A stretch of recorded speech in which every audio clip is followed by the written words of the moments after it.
Ustadz, bagaimana hukum memotong kuku dan rambut ketika haid atau menstruasi? Katanya tidak boleh. Perempuan di kampung saya, kalau rambutnya rontok dia gulung-gulung, dia simpan. Nanti dia waktu mandi, akhir haid dibawanya mandi. Saya tanyakan kepada ulama besar Al-Azhar namanya Said Askar. Assalamualaikum Syekh. Waalaikumsalam. Kanat taqalid fi baladi inna mar'atan idza saqatat sya'ruha fajama'aha wa hamidaha fil ghusli. Hal hadha masyru'un indal a'immati fil Islam? Perempuan di kampung saya kalau rambutnya rontok dia kumpulkan, dia bawa mandi. Apakah ini ada dalam syariat Islam? Apa kata Syekh Said Askar? La haraj fi dzalik ya ibni. Tidak perlu wahai anakku, karena itu macam sampah saja. Jadi kalau rambutnya rontok biarkan saja, kukunya putus biarkan saja. Tapi selama masa haid jangan sengaja potong rambut dan potong kuku. Kalau rontok biarkan saja. Begitu kata fatwa Syekh Said Askar dari Majma' al-Buhus, lembaga riset Al-Azhar. Saya tanya langsung. Memang kadang sesuatu yang memang secara turun-temurun kita pelajari, walaupun nggak dari kitab tapi dari orang tua, itu biasanya bersanad. Cuman kadang memang karena dalam fikih itu kan ada perbedaan pendapat ya. Nah ini kadang, ini ngambilnya dari sini, ini ngambilnya dari sana. Tapi secara umum kalau kita ngaji Imam Ghazali dalam Ihya Ulumuddin atau Imam Nawawi Al-Bantani, motong kuku atau motong rambut itu ketika haid paling jauh hukumnya makruh, nggak sampai haram. Jadi paling jauh tidak dianjurkan. Tapi kalau tadi kata Rafa, ini kalau nggak dipotong jadi kotor, atau kalau nggak dipotong jadi bahaya ketika tidur atau gimana, ya nggak apa-apa dipotong karena ada sesuatu yang lebih utama yang harus diprioritaskan. Berarti Jadi, lebih baik. lebih baik doang. Tapi kalau harus ya gak apa-apa. Misalnya dengan gak potong rambut akhirnya udah panjang banget nih. Karena seharusnya waktu motongnya itu segini. Atau apalagi kalau headnya akhirnya telat ya. Jadi 1 bulan gitu.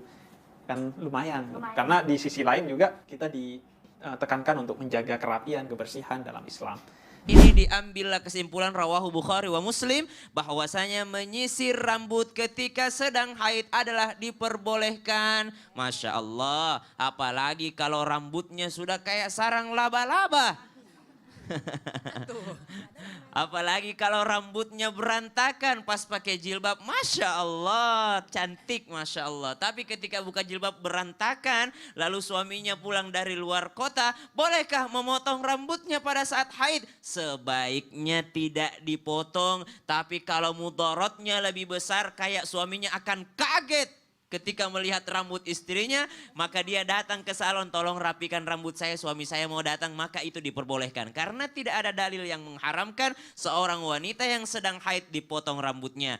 Bagaimana dengan potong kuku? Potong kuku pun demikian, gunting kuku pun demikian. Pada saat haid, seorang ibu mau nyuapin makanan anaknya, lalu kukunya panjang, kotor tangannya, mau masak, tangannya kotor karena ada kukunya yang panjang, maka ketika saat haid, maka dia diperbolehkan untuk menggunting kukunya. Baik, after potong rambut, after potong kuku, bagaimana dengan rambut dan kuku yang telah dipotong tadi? Apakah dikumpulkan lalu dimandikan? Sanggup nggak Bu kira-kira Bu? Rambut yang rontok tadi itu, kuku yang habis dipotong itu pas mau mandi janabah dikumpulin, sanggup nggak? Nggak sanggup. Di mana taruhnya? Ya, dikumpulin. Ya, sanggup nggak ngumpulin? Nggak sanggup ngumpulnya. Oh, nggak sanggup ngumpulnya.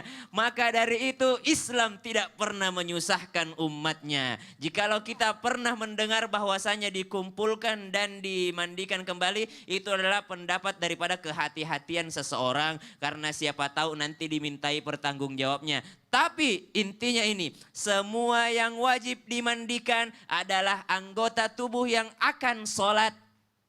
Anggota tubuh yang akan sholat. Semua yang wajib dimandikan adalah anggota tubuh yang akan beribadah. Rambut yang rontok tadi ikutan ibadah enggak? Nah, kuku yang lepas tadi itu ikutan ibadah enggak?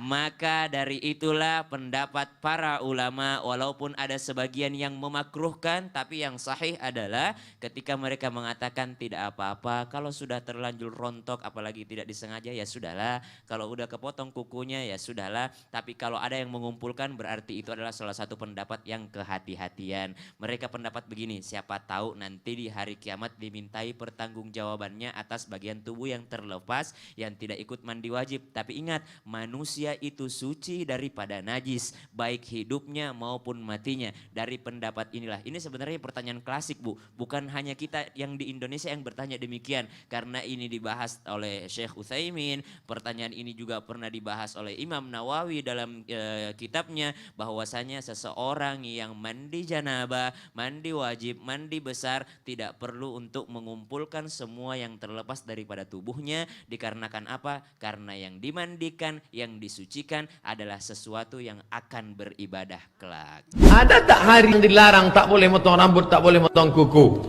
Menurut mazhab Syafi'i, dalam beberapa kitab mazhab Syafi'iyah, perempuan yang sedang halangan tak boleh motong rambut, tak boleh motong kuku.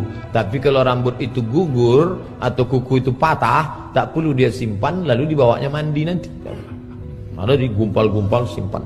Kenapa nanti mandi mau ku bawa? Saya tanya langsung ke Syekh kami di Al-Azhar, namanya Syekh Said Askar. Jumpa saya di jalan. Assalamualaikum Syekh. Waalaikumsalam. Kalau rambutnya gugur au asfaruha atau kukunya ihtafazat biha, dipegangnya, thumma tasalat biha fil ghusli, kemudian dipakainya mandi. La ya bani, kata Said Askar. La, ada kata dia la syai'. Tidak perlu, karena ini seperti sampah saja yang gugur. Yang gugur mandi, biarkan gugur, lalu jadi tak perlu air itu disaring pula, disaring orang.